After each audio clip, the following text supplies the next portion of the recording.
reaksi yang ekstrim ini, ineransi ini, apakah tidak lantas malah menimbulkan kerusakan yang lebih besar? Betul. Karena akhirnya ada pemikiran bahwa Alkitab sama sains akhirnya tidak boleh ketemu. Karena Alkitab nggak ngomongin Big Bang. Alkitab nggak ngomongin bahwa ada 4 miliar tahun alam semesta. Cuma 6.000 tahun kalau dihitung. Dan Alkitab nggak ngomongin dinosaurus. Ya, oke. Iya kan? Maka akhirnya muncul banyak perdebatan. Apakah dinosaurus ada atau tidak. Anti-science banget gitu. Atau akhirnya melihat tulisan Alkitab sebagai tulisan sejarah yang harfiah.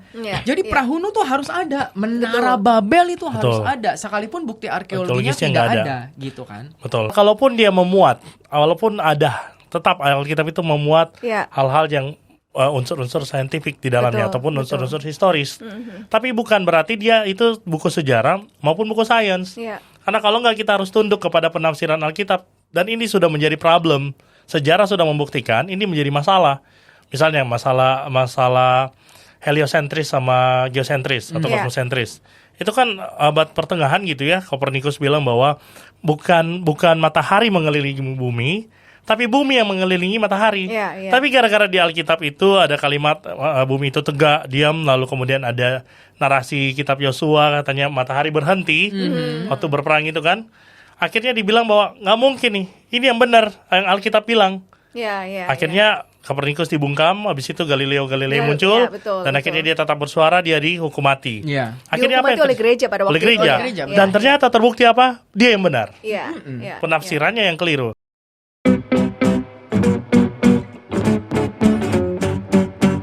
U-Talks, percakapan sumbang.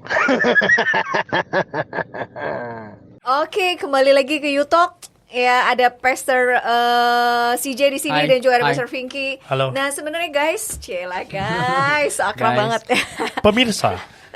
Nah, sebenarnya ini adalah kita take yang kedua kali ya. Iya. Sebenarnya kita udah pernah ngobrolin ineransi dan karena seorang oknum di sana gitu ya. Jadi akhirnya kita harus take ulang. Tapi kalau teman-teman mau denger gitu ya gara-gara siapa? Satu, boleh. Silahkan diminta di admin di bawah ini. Nah, hari ini kita ngomongin ineransi. Pertanyaannya, sebenarnya ineransi itu apa sih? Baik.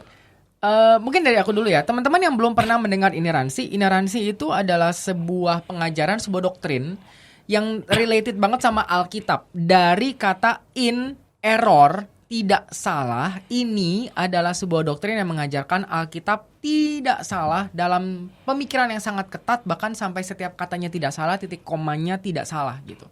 Awalnya ketika dipropose, banyak ahli bilang, oke, Alkitab itu tidak salah dalam tulisan autograf. Autograf itu tulisan pertamanya. Tapi kan kita tahu ya bahwa Alkitab kita itu bukan plek ketiplek dari pertama sampai akhir ya udah langsung ada, enggak. Tapi kan disalin lagi karena Alkitab itu kan buku kuno. Sampai ke tangan kita yang sudah dijilid oleh Lembaga Alkitab Indonesia sudah melalui banyak penyalinan dan penerjemahan.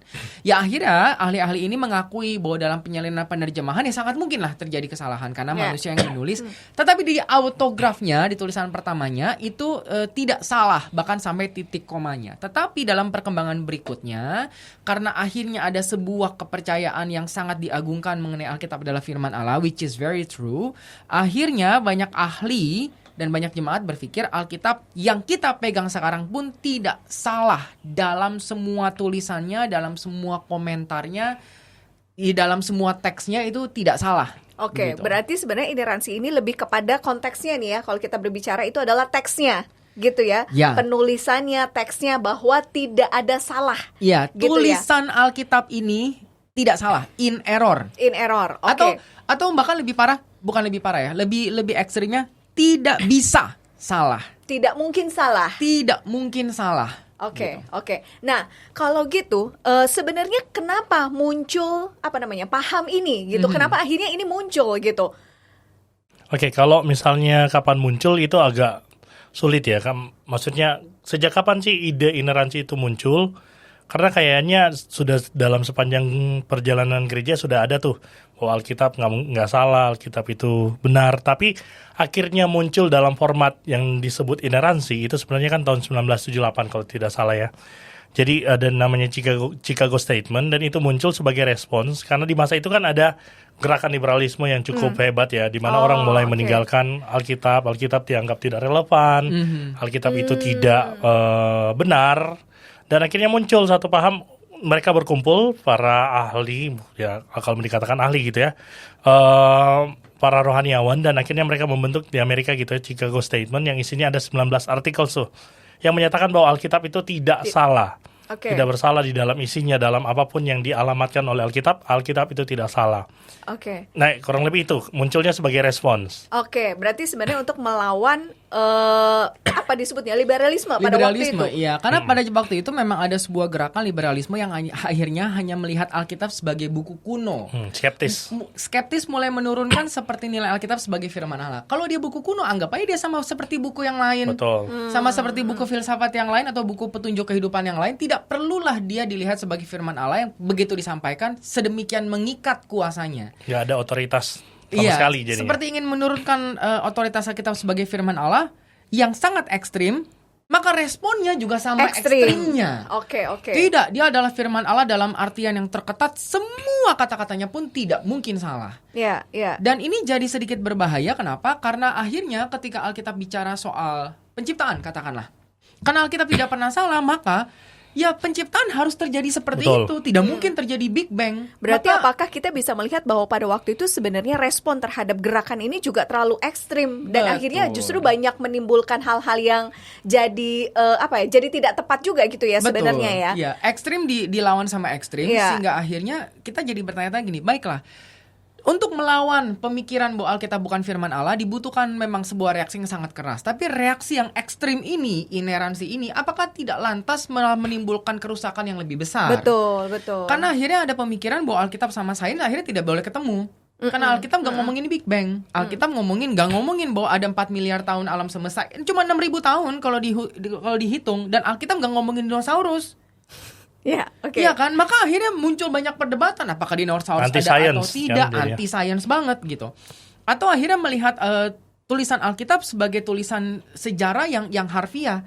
Jadi Prahunu tuh harus ada, Menara Babel itu harus ada, sekalipun bukti arkeologinya tidak ada gitu kan. Betul. Dan memang kan ineransi itu tapi kalau kita melihat balik memang pada masa itu mungkin menjadi respons yang dibutuhkan ya, karena kan jadi lagi pada keras. Waktu itu seharusnya tepat. Betul, gitu. Bisa jadi begitu. Karena kan gimana pun ketika yang satu sangat ekstrim melawan dengan ekstrim, tapi kalau kita kemudian masih mengadopsi yang ekstrim satu lagi sampai hari ini kan akhirnya kita sendiri jadi fundamental abis gitu ya, tanpa melihat bahwa toh doktrin itu lahir karena respons dan ada konteks dan ada hal yang perlu diperbaiki. Kayak tadi yang Pastor CJ udah ngomong gitu kan, bahwa ineransi itu bisa sangat berbahaya. Karena memang ineransi itu salah satu artikelnya yang bilang begitu, bahwa dia kalau nggak salah artikel ke berapa tuh, 12 ya? 11. Coba saya lihat. Oke, ada 70. Ada 19 artikel. ya. Ya artikelnya yang ke-11 misalnya gitu kan, bahwa ineransi itu adalah satu doktrin yang menekankan integritas dan trustworthiness of scripture di dalam segala sesuatu, mau science maupun history. Tapi itu yang akhirnya jadi bermasalah ya. Betul. Bukan cuma itu sebenarnya. Yang lain juga ketika dia bilang bahwa Alkitab itu tidak kontradiksi. Tidak ada kontras. Itu sementara juga di Alkitab banyak sekali teks kontradiksi ya. Banyak. Mungkin bisa kasih contoh deh teks-teks yang kontradiksi gitu. Paling gampang deh kita bilang begini. Matius, Markus itu bicara ketika Yesus terangkat waktu Yesus mau Matius ya. Yesus terangkat ke surga itu kan disuruh ke Galilea. Lukas disuruh ke Yerusalem. Ya. Atau kalau perjanjian lama contohnya beginilah ya. Kitab Raja-Raja tuh menilai Raja Manasye itu raja sebelum Yosia tuh sebagai raja yang sangat jahat, sehingga sekalipun ada pembaharuan Yosia tetap akhirnya dosa Manasye menyebabkan Israel dibuang.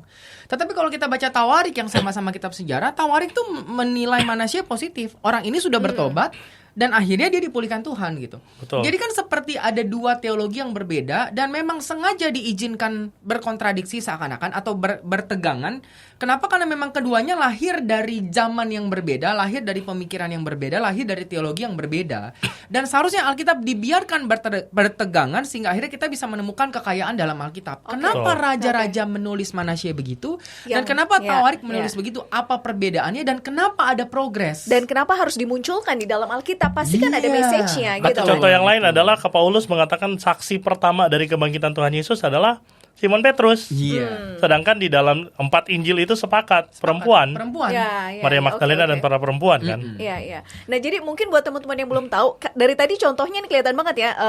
Pastor CJ contohnya di Perjanjian Lama, Pastor Vinky contohnya di Perjanjian Baru, karena mereka berdua ahli dalam satu Perjanjian Baru. Dia orang lama, saya orang baru.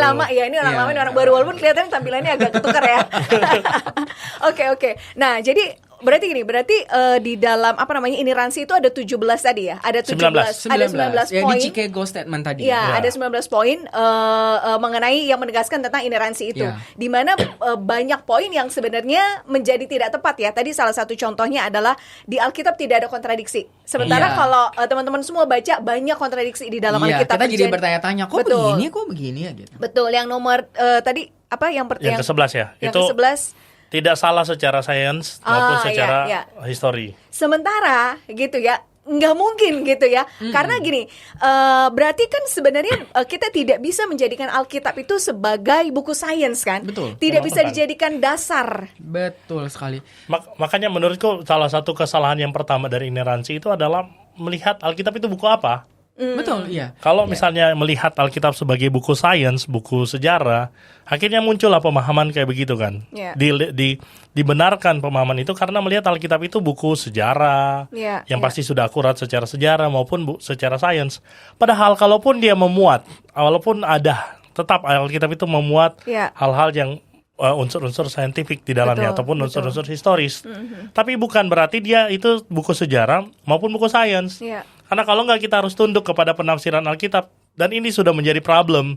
Sejarah sudah membuktikan ini menjadi masalah.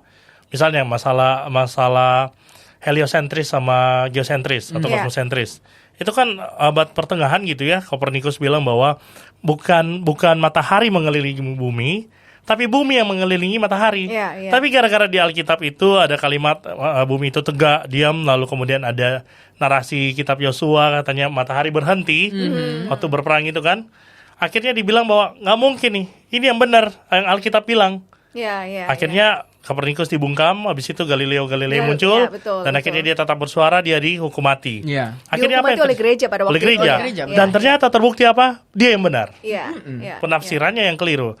Nah, gara-gara mempertahankan model, ini kan walaupun belum muncul kata ineransi, tapi modelnya sudah muncul kan, bahwa Alkitab itu pasti tetap tepat secara sains maupun secara historis. Maka yang kayak begini tuh melahirkan orang-orang yang nanti skeptis. Karena kenapa? Kita akan menemukan Alkitab banyak sekali kesalahan atau ketidaktepatan dalam masalah sains dan historis. Kenapa tidak tepat? Tidak tepat karena kita sudah berdiri dari pengetahuan yang sudah jauh lebih maju dari orang-orang penulis Alkitab. Mereka menulis dalam konteks mereka masih berpikir bumi itu datar. Makanya kan ujung bumi nanti ya kan penginjilan atau bumi itu datar. Makanya di dalam kisah penciptaan ada air di bawah, air di atas. Karena mereka melihat langit di atas itu, yang biru itu, air. Konsep bumi datar. Ya, bahwa pada akhirnya kan harus dipahami bahwa Alkitab itu buku iman.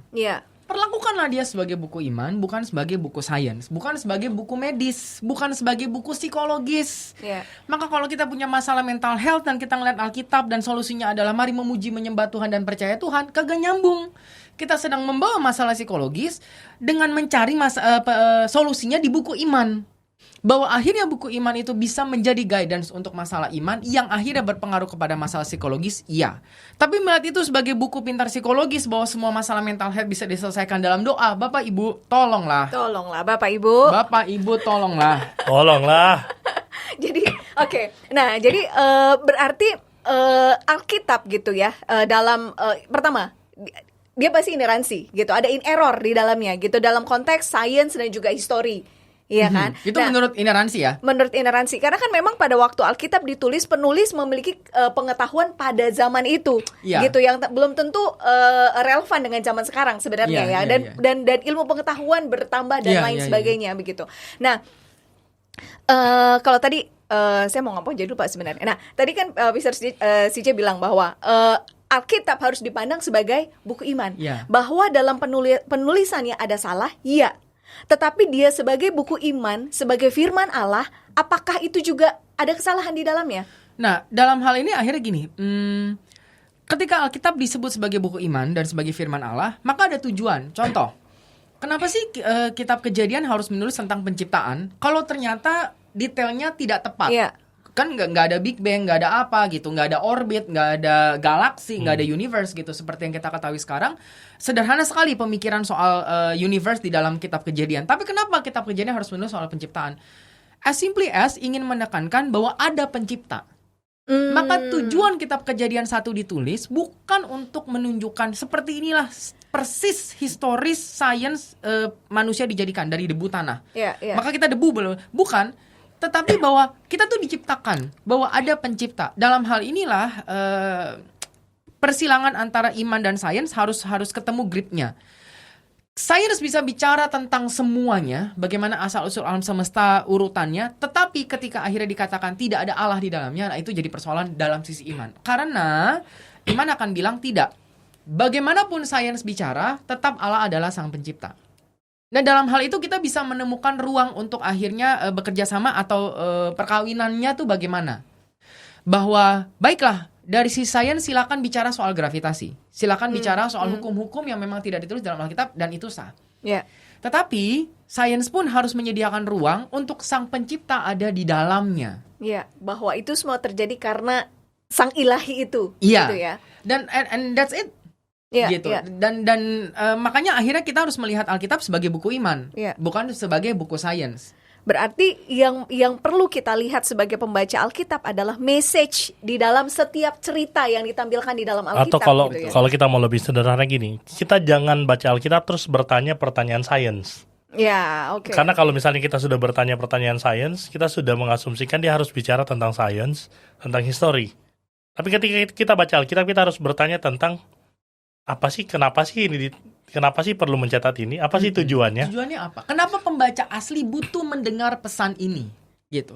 Bukan berarti bahwa kan Tuhan bisa dong mewahyukan semua penciptaan ini kepada penulis Alkitab gitu ya. Kenapa Tuhan mewahyukan semua ini kalau ternyata tidak tepat gitu? Kita harus ingat bahwa kita sedang bicara kepada Tuhan itu sedang menyampaikan pesannya kepada orang primitif. Yang saat itu bahkan belum mengerti bahwa kalau ada yang jatuh ke bawah itu gara-gara gravitasi. Iya kan? Belum ada mobil, belum ada teknologi, maka Allah harus menyesuaikan dengan level pikiran mereka untuk menyampaikan kebenaran, dan sastra inilah yang dipakai. Tulisan inilah yang dipakai, yang bisa dipahami sama mereka untuk menyampaikan pesan bahwa ada sang pencipta. Ketika Alkitab Kejadian 1 ditulis di masa sekarang, tentu Allah akan menggunakan bahasa yang totally different, bahasa yang sangat scientific. Ini kan kalau Allah tiba-tiba bicara kepada orang zaman dulu ya, ada gravitasi. Lalu ada orbit, itu seperti menjelaskan internet kepada semut. Betul. Bagaimana caranya? Kalau gitu sekarang pertanyaan gini, sekarang kan kita tidak berada di dalam zaman primitif gitu ya. Kita sudah begitu maju lah, berkembang otak pikiran dan lain sebagainya. Nah, apakah akhirnya jadi relevan Alkitab? Kalau tadi Alkitab ditulis pada waktu itu adalah untuk orang-orang primitif. Relevan pesannya. Lagi nih. Pesannya relevan, tapi pemahaman sains, pemahaman kosmologi di dalamnya, pemahaman histori di dalamnya yang nggak relevan, nggak bisa dipakai. Misalnya kita harus bicara tentang 6 hari. Kenapa harus ngotot 6 hari penciptaan? Kayak gitu kan? Itu kan hal-hal yang tidak perlu sebenarnya. Apalagi kalau kita lihat di Kejadian 2 bukan manusia diciptakan dulu baru tumbuh-tumbuhan. Kejadian 1 tumbuhan dulu. Itu kan maksudnya akhirnya kita sendiri bisa berangkat dari secara internal Alkitab sendiri. Internal maksudnya melihat dari komparasi Alkitab dengan Alkitab sendiri, teks-teks di masing-masing teks, kita bisa menemukan bahwa dia nggak peduli dengan masalah itu. Makanya ketika itu salah, itu tidak tepat, itu kontradiksi, ya nggak ngapain juga kita harus mempermasalahkan itu kontradiksi atau enggak. Karena bukan itu fokusnya. Ataupun kalau secara eksternal kita membandingkan dengan teori sains yang sudah maju atau penemuan-penemuan empiris yang sudah maju, ya Alkitab itu dianggap ketinggalan sekali dan primitif sekali, ya nggak apa-apa. Ya memang bukan fokusnya ke situ. Tapi perlu diingat bahwa makanya kan kita tidak mengarahkan kepada ineransi, tapi kita lebih melihat kepada infallibility. Nah, mungkin itu yang perlu dijelaskan juga. Mungkin kita perlu jelasin sedikit lah kayak gini. Bapak Ibu mengikuti Pastor CJ. Kita tidak mengatakan bahwa kita tidak percaya bahwa Alkitab itu firman Tuhan. Kita sangat percaya bahwa Alkitab itu firman Tuhan. Tapi kita tidak percaya dengan ineransi. Sekarang banyak orang yang menggunakan istilah ineransi, tetapi diganti kontennya dengan konten infallibility. infallibility itu percaya bahwa Alkitab itu tidak salah dalam hal pesan imannya. Iya.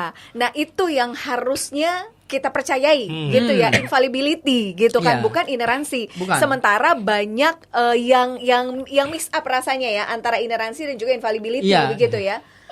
Ineransi kan gini, dalam tataran teks dia tidak bisa salah. Maka kalau 6 hari, 6 hari.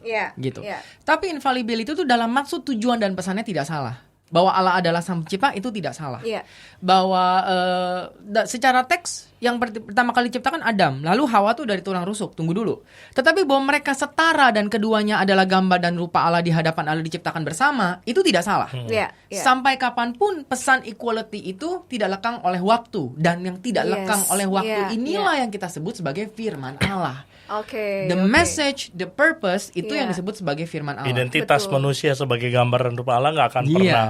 Bahwa ketika manusia diciptakan oleh Allah nilainya adalah sungguh amat baik, itu pun tidak salah. Bahwa kita sedemikian berharga di hadapan Allah. Tetapi kalau kita bilang manusia tuh diciptakan hari ke-6 gitu, tunggu dulu. Dibuat tidur, dicabut. Detailnya itu jadi gini loh. Manusia mau diciptakan secara evolusi, kayak mau diciptakan betul-betul dari debu tanah, kayak nilainya tidak berubah.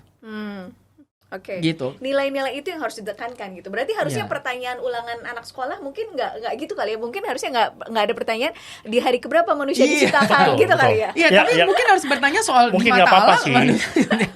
Mungkin kalau aku sih melihat ya sebenarnya nggak terlalu masalah gitu ya. Kalau dia ada hafalan, tapi akhirnya dia hanya mentok di dalam hafalan itu yang kita mesti tanpa ada pesan yang itu yang mesti kita dekonstruk.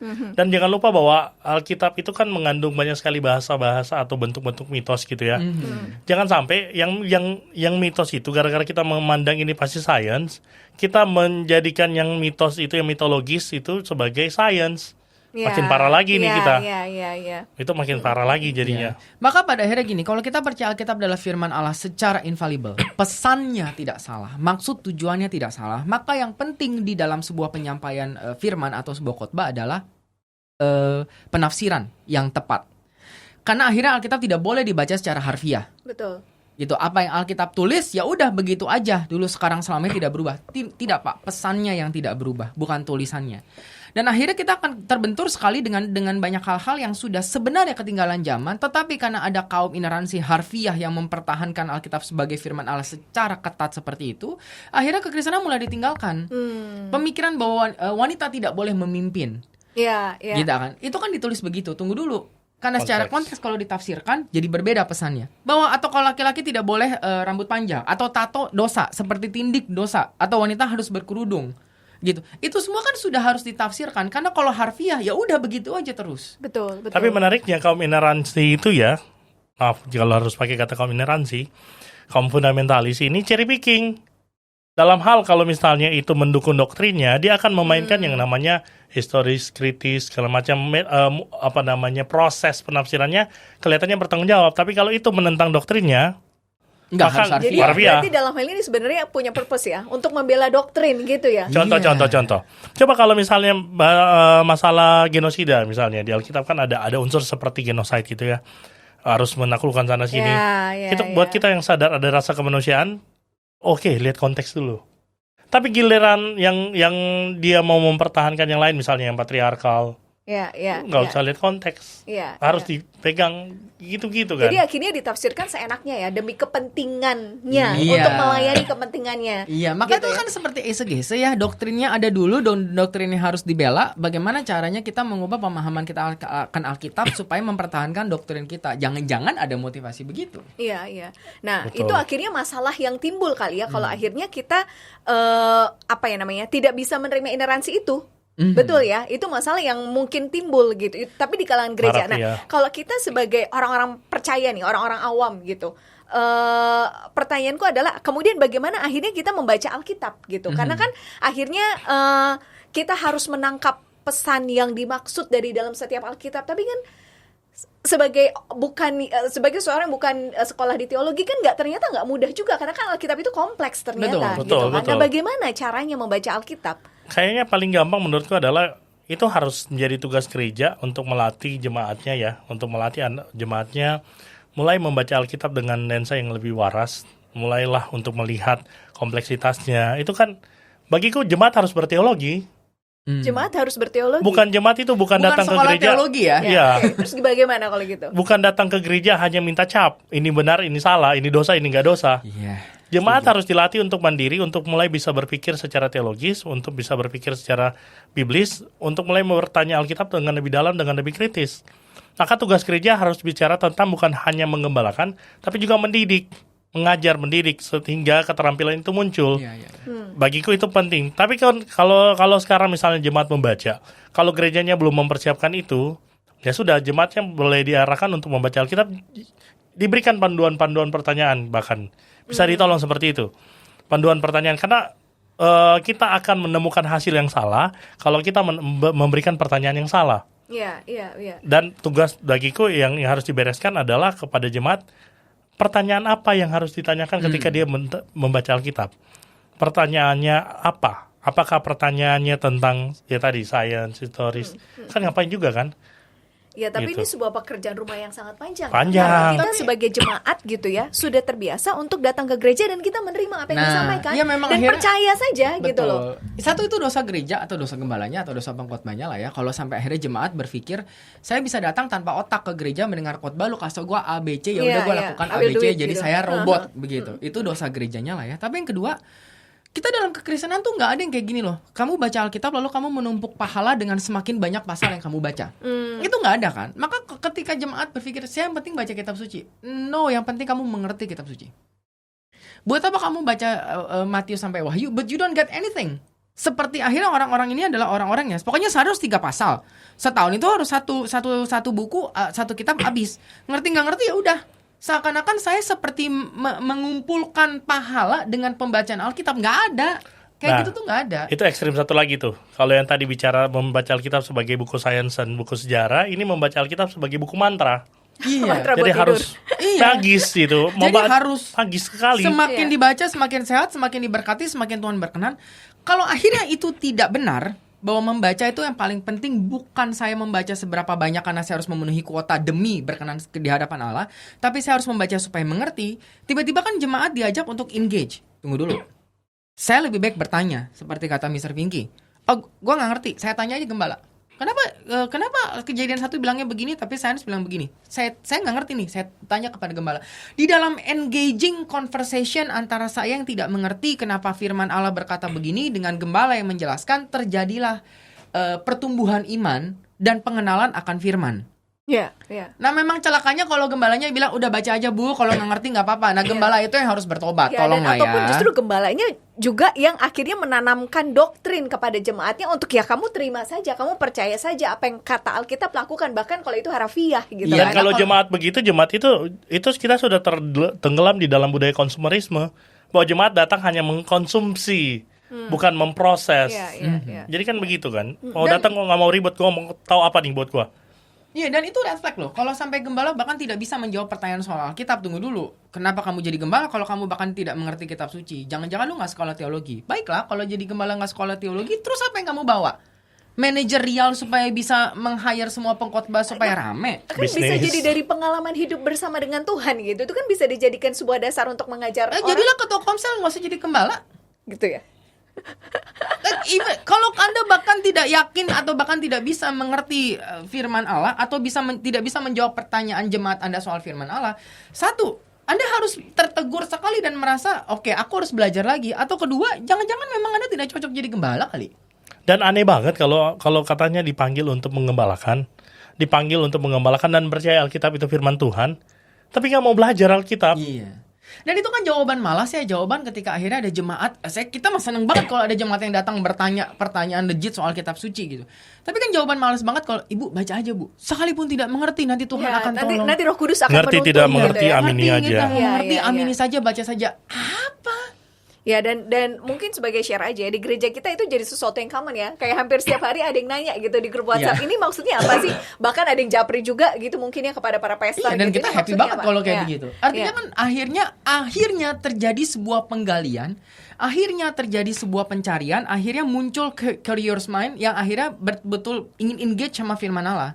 Dan akhirnya kan jemaat tuh terlatih untuk akhirnya karena Alkitab tidak ditulis pertama-tama untukku tapi untuk membaca saat itu. Kenapa pembaca saat itu butuh mendengar ini ya? saya nggak paham nih, tanya. Harus ada pertanyaan-pertanyaan dan reflektif seperti itu ya. Oke, ketika membaca Alkitab ya harus kita mengetahui bahwa mungkin gini, mungkin dikasih kali guideline sebagai bukan dasar lah ya, sebagai guidance untuk membaca Alkitab. Pertama, misalnya bahwa Alkitab memang tidak ditulis pada konteks kita zaman ini. Iya. Gitu ya, itu pertama gitu ya. Terus yang kedua gitu, penulis juga memiliki keterbatasan pada waktu itu ketika menulis Alkitab. Jadi selalu akan harusnya ada pertanyaan-pertanyaan yang muncul di dalam kita ketika kita membaca Alkitab. Bahkan ketika pertanyaannya itu pun loh kok di Matius bilang seperti ini dan di Yohanes bilang seperti ini gitu ya. Harusnya makanya mungkin orang Kristen juga perlu ya memahami cerita Alkitab. Karena kan kalau kita nggak paham cerita Alkitab, mungkin kita juga tidak tahu kalau ada perbedaan di sana sini gitu kan. Kalau ada kontradiksi di sana sini gitu ya. Maka perlunya membaca Alkitab dan memahami paling tidak ceritanya dulu deh, walaupun mungkin message-nya belum ketemu gitu ya. Ya, dan bacanya itu jangan langsung dengan asumsi bahwa ini pasti ini hasilnya. Jadi kan kita tuh seperti memvalidasi asumsi kita. Kita udah baca dengan wah teks ini apa maksud keselamatan menurut teks ini? Ananias dan Safira, selamatnya ya Ananias dan Safira. Itu pun memang bukan pertanyaan sains, tapi itu udah pertanyaan yang salah mendekati teks. Sederhana saja, apa maksud teks ini? Gitu kan, dan itu dari situlah kompleks utama. Karena kalau kita bicara hermeneutik kita bicara tentang bertanya. Pertama kali adalah bertanya. Karena kan kita menggali dengan bertanya. Dan akhirnya hati-hati juga ketika kita tuh kalau baca Alkitab dengan orientasi, mana ya ayat emasnya? Atau di highlight beberapa ayat yang menurut dia harus saya hafal ketika saya lagi down atau ketika saya lagi butuh berkat, atau janganlah kayak begitu gitu. Karena kan akhirnya lagi-lagi kita cherry picking ya, ayat dia tidak alkitabiah. Pesannya tuh nggak nyampe kalau cuma sekedar hafal 1-2 ayat. Berguna di masa down kita ingat Tuhan, iya. Tapi akhirnya tidak mendidik kita betul-betul untuk menjadi jemaat yang dewasa yang akhirnya bisa melihat kehidupan dari perspektif alkitabiah. Nah, kalau ternyata Alkitab saja bisa kita tanyakan gitu ya, kita bisa pertanyakan dari setiap teksnya gitu, karena mungkin ada in error juga di dalamnya. Berarti sebenarnya ketika kita mendengar khotbah juga nggak bisa langsung kita telan aja dong ya. Harus ditanya khotbah itu apalagi. Ya apalagi khotbah itu kan sebuah penafsiran gitu ya.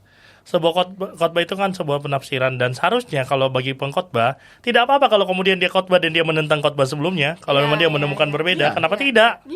Karena dia itu kan bicara tentang pemahaman, dan memang kita itu semua itu dalam perjalanan memahami. Kita semua dalam perjalanan memahami Alkitab lebih baik. Dan jangan lupa ketika kita bicara Alkitab itu bukan lagi dalam bentuk ineransi, dalam bentuk pesan. Maka Alkitab itu pesannya harus progresif. Harus dalam arti ya Alkitab tidak boleh pesannya dia akan menjadi anti progresivitas kalau kita percaya ineransi, harafiah itu terus kebenarannya. Iya, nggak boleh berubah itu. Tapi kalau prinsipnya bisa diterapkan terus-menerus di zaman yang terus berubah gitu kan. Maka kita jadi relevan. Itu juga sih yang membuat teks Alkitab, dan akhirnya si pengkhotbah itu harus ditanyakan, dan si pengkhotbah itu harus siap. Bahkan ya kalau bicara tentang itu, si pengkhotbah harus siap dikritik. Bahkan kalau bicara tentang kita mau melihat Alkitab dengan utuh. Tapi kritik itu kan juga lahir dari jemaat yang sudah bertumbuh gitu ya, jemaat yang sudah belajar. Dan akhirnya bagiku hal-hal yang sering dilupakan oleh gereja adalah gereja itu terlalu menekankan khotbah satu arah, lupa di gimana feedback. Karena di feedback itu ataupun diskusi itu, dialog yang terjadi dengan jemaat itu, bertanya jawab yang terjadi, disitulah justru si jemaat itu lagi diajar untuk berproses memahami Alkitab. Kalau khotbah dia cuma melihat apa yang sudah jadi. Tapi ya kalau di gereja kita kan berusaha untuk kita tunjukkan prosesnya kan.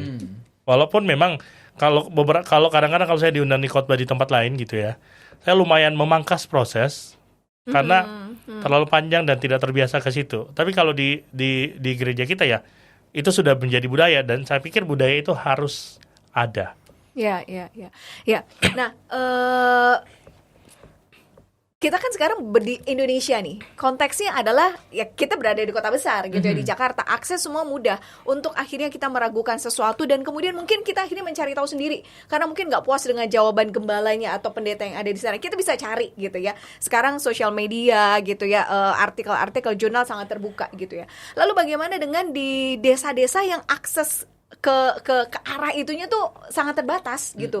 Dan sementara kan Alkitab, firman Tuhan bukan cuma buat kita yang ada di kota besar yang pengetahuannya terbuka, tapi justru juga buat mereka yang sangat terbatas begitu. Tetap bisa. Bahwa akhirnya gini, baiklah pembahasan kota besar kita bisa sedikit lebih teknis gitu. Dalam hal ini kita harus mengakui bahwa kebanyakan orang-orang di kota besar adalah orang-orang yang minimal lulusan SMA, kebanyakan sarjana. Orang-orang yang terbiasa dengan metode berpikir yang kritis. Sehingga kita bisa ngomong nih, ini tidak untuk jemaat saat itu. Kenapa Matius dan Yohanes berbeda? Karena lahir dari konteks yang berbeda. Kita bisa bilang begitu. Tapi kalau kita ngomong kepada jemaat di daerah yang mungkin tidak mengenyam pendidikan seperti di kota, dia akan bingung apa sih maksudnya nih orang ngomongin apa. Tetapi si gembala atau si pengkhotbah yang seharusnya belajar dan tahu pesannya, gitu, tahu message-nya, dia bisa berkhotbah lebih baik dengan tidak menekankan yang harfiah, tapi menekankan apa pesannya agar relevan dengan konteks kehidupan di desa. Oke.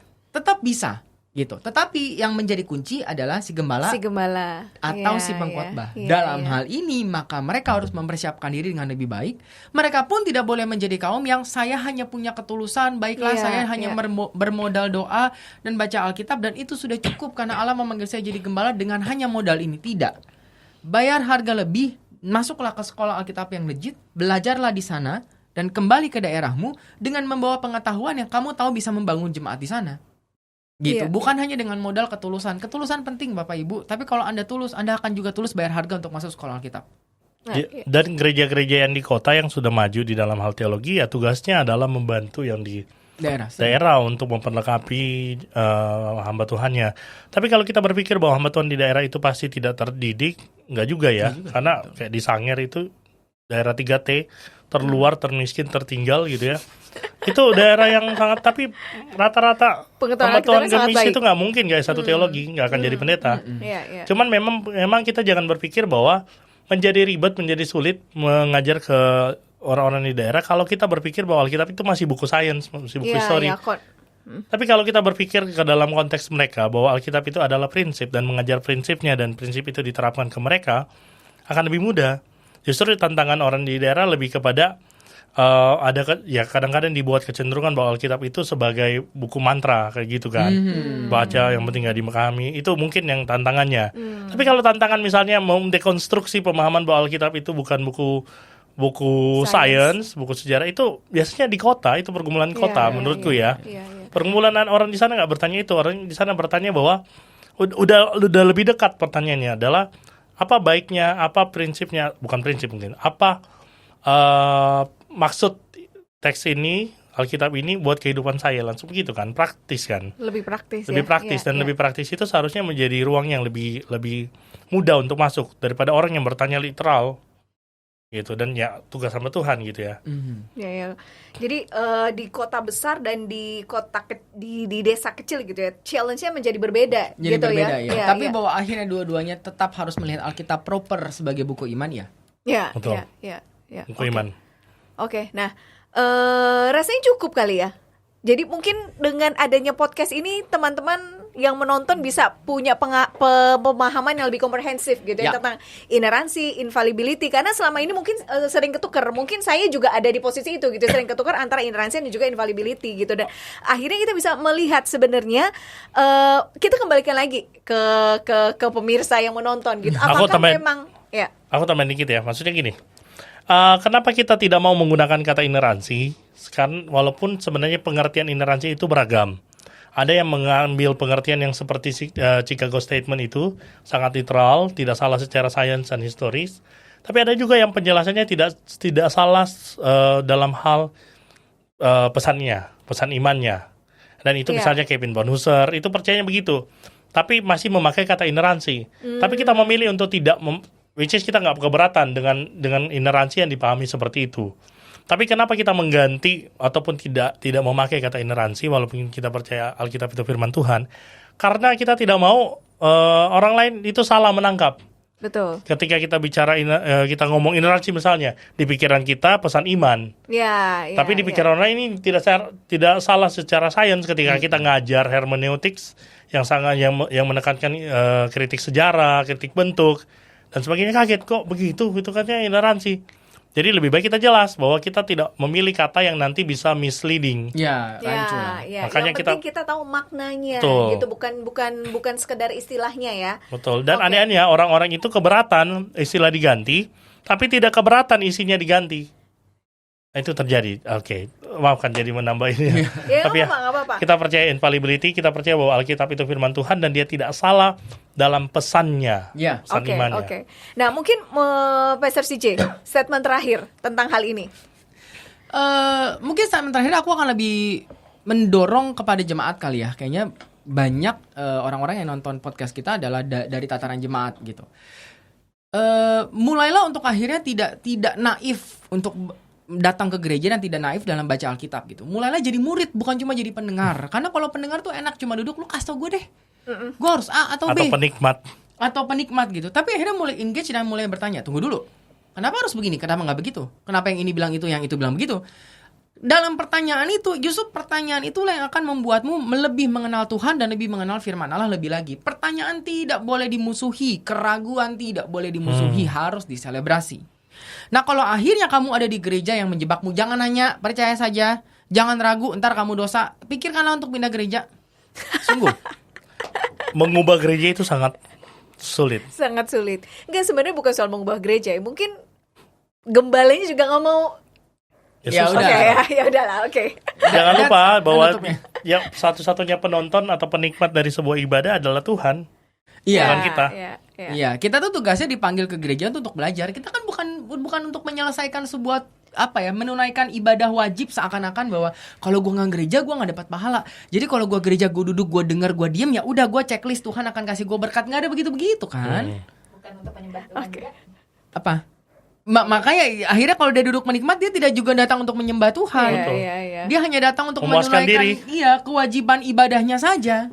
Mungkin mengeliminasi rasa bersalahnya aja. Betul. Gitu, ya udah gue jadi orang Kristen, Iya. Makanya korupsi jalan, apa jalan, yang penting gue ke gereja. Yang penting Iya. ibadah, dengar, baca Alkitab setiap hari gitu ya. Ngerti nggak ngerti, yang penting baca. Ya, bukan berarti akhirnya nggak boleh membaca Alkitab. Harus ya membaca Alkitab. Justru itu kalau harus. kita merenungkan nih, kita bukan cuma sekedar membaca Alkitab, kita membaca, bermeditasi, kita merenungkan, bertanya. Gak mungkin kita akhirnya puas hanya dengan membaca toh. Betul. Firman Tuhan tidak akan pernah menjadi Tuhan sampai akhirnya itu direfleksikan. Kalau kita cuma baca terus selesai, apa? Kata yang sama juga dipakai di dalam teks yang lain. Iya, besoknya juga kita lupa kita udah baca apa. Hanya bukan mantra ya. Kalau mantra kan udah dibaca, udah ada kuasa. Kalau Iya. Oke. Bukan Nah, mantra. makanya ini kayaknya harus diakhiri sebelum akhirnya keluar lagi dari Pastor CJ, Bapak Ibu gitu ya, gitu. Oke, berakhir sudah itinerasi akhirnya yang kedua gitu ya. Silakan ditonton dan juga nantikan podcast berikutnya yang harusnya lebih seru juga. Oke, bye.